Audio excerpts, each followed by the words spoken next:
Joe Biden is a Trojan horse. Inside is the Democrats' new right-wing coalition by Russell Dobular of Do Dissidents. Now, you may think that the point of the Democrat Party is to defeat the Republican Party, but you would be wrong. The Republicans are the bad cops. The Democrats are the good cops. The point of both parties is to get done what the Republicans are doing, and then to pretend to resist it. The Democrats can never actually put together a winning coalition because then they'd have to stop pretending to do what they've been promising to do and actually do it.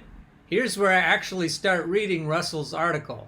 In spite of what you might have heard, Democrats aren't stupid, nor are they spineless, cowardly, incapable of messaging, or any of the other things offered as explanations for their decades-long failure to win most elections in most places or to secure meaningful policy reforms for their voters.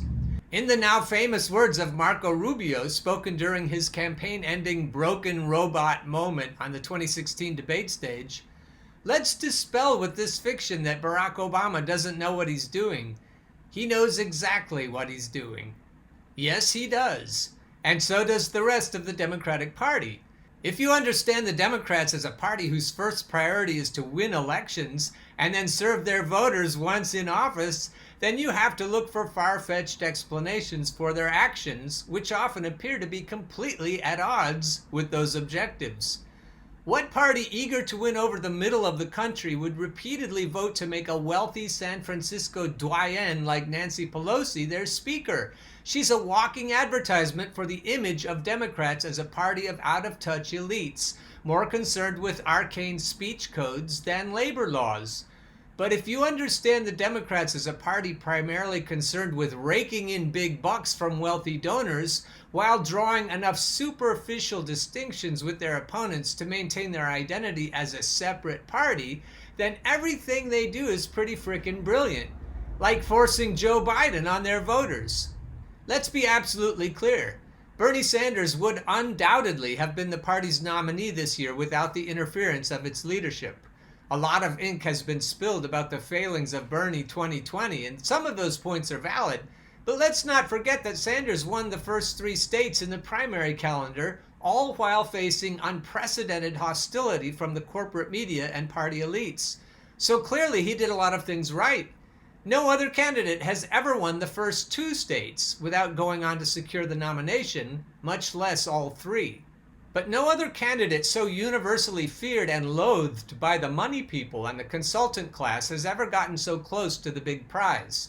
Close enough that they were willing to drop all pretense of neutrality and fairness to ensure on the eve of Super Tuesday that instead of facing a fractured field of milquetoast moderates, Sanders would be going mano a mano with only Joe Biden, a man who voters had completely rejected in humiliating fashion right up until South Carolina. Remember, this was before we understood exactly how bad the coronavirus was going to be or how badly Trump and the GOP would botch their response. No modern Democrat has ever won without high youth voter turnout, and there's no way they didn't understand that crushing the candidate of young voters was going to suppress their vote. Nor has any modern Democrat ever won without a high share of the Latino vote, and yet they chose publicly and openly to conspire against the candidate who was the clear choice of Latino voters. All this in order to run a notoriously thin-skinned politician in the obvious throes of cognitive decline against the world's most infamous bully. Without coronavirus, Biden was a sure loser, and there's no way the party's decision makers and strategists didn't understand that. No, they aren't that stupid. If you consider that the battle they're fighting is only secondarily against the GOP and primarily against the left wing of their own party, what they did was actually very smart. I want to stop here and agree with Russell. There's no way they intended to win based on what was happening before the coronavirus. Nobody could look at their strategies and declare that they were trying to win. And if you think about it, winning would have been the exact opposite of what they needed to do to keep their donors happy and to keep their gig flow going. These folks can read a poll as well as anyone, and they understand that in the normal course of things, their days are numbered. For years, Democrats have talked up their coalition of the ascendant, The new, young, diverse, and thoroughly blue no matter who electorate that was going to someday hand them majorities as far as the eye could see. But now that it's on the verge of arriving, it doesn't look quite like what they were expecting. Turns out that the rising electorate wants policies that will actually allow them to rise in more than a symbolic sense, and it isn't quite as satisfied by platitudes and kente cloth as the old white liberal coalition was. They want universal health care. They want higher wages. They want student loan forgiveness. They want free college. In other words, they want the people they vote for to do something for them beyond diversifying their office staff. The problem for Democrats is that all the things they want them to do are a direct threat to the grift they've been running since the day Bill Clinton formally announced the death of the party's animating FDR spirit by proudly informing the public that the days of big government are over. The Reaganite small government ethos that's ruled both parties ever since simply cannot be reconciled with the demands of voters whose first priority is economic justice. So what do you do when your base sees through the hollowness of your politics and demands that you do better? Find a different base. And that's where Joe Biden comes in. The Biden campaign is a Trojan horse in the truest sense. It's an empty vessel through which the Dems are attempting to substitute a portion of the GOP's base for a portion of their own. The Democrats gearing their message towards white, professional class, suburban voters is nothing new. They've been doing it for at least 30 years. First winning over the socially liberal, economically conservative Rockefeller Republicans in order to make up for their losses with union voters in the wake of NAFTA. Now they're attempting with this election to win over the even more conservative, moderate Republicans of this generation by running the kind of candidate who would promise in the midst of a pandemic and an ongoing populist uprising to veto Medicare for all and not raise taxes on anyone making less than $400,000 a year. They're not worried about handing over control of the party to Republicans in the process because the Democratic Party, dominated by moderate Republicans, doesn't look very different from what we have now. There's hardly a shade of difference between your average liberal and your average never-Trumper, ideologically. The rising left, however, is an existential threat to the party's modern makeup, ideology, and standard operating procedures. If they lose to Trump while trying to make the shift, something that was almost guaranteed at the time they decided to force Biden down the country's collective throat, that's not really a problem. Trump is great for fundraising, and his sheer awfulness takes the onus off the Dems to be much better. Just being a little better than Trump is all they really need to be for as long as he's in office. Seen from that perspective, Biden is a win-win.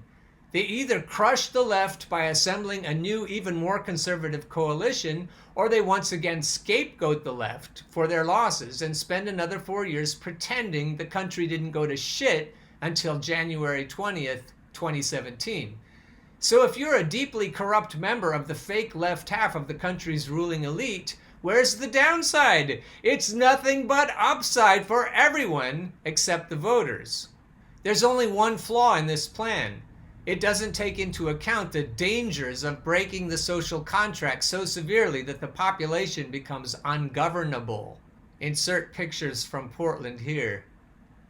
Only a fool would believe that we can continue on our current course of spiraling wealth inequality combined with a collapsing quality of life now severely exacerbated by a global pandemic without a reckoning. Unfortunately, in keeping with their French, Chinese, and Russian predecessors, our leaders are those fools. History shows us that those most in danger of getting on the wrong end of a people's tribunal are always the last to see it coming. With Trump, we get there a little faster, with Biden a little slower, maybe, but the American economic and political system as currently constituted is clearly unsustainable. Vote your conscience in November in light of these realities. Personally, I'm writing in Dave Chappelle, but know that the real battle is going to start the day after the voting ends. That was wonderful, Russell.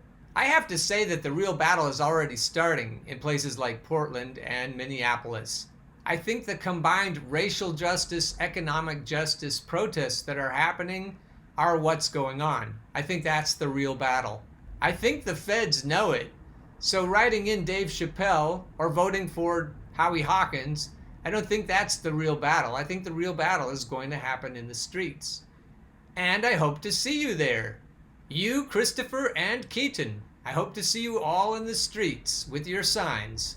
I'll close with the idea that if we ever did achieve a voter revolution and we got rid of all the corporate Democrats, it would make it impossible for them to provide cover for the corporate Republicans. So getting rid of the corporate Republicans may not be the first goal. Getting rid of the corporate Democrats that provide them cover might be all that's needed from a voting perspective. But again, for the most part, I'm giving up on the voting perspective and I'm going with the protest perspective and the general strike perspective.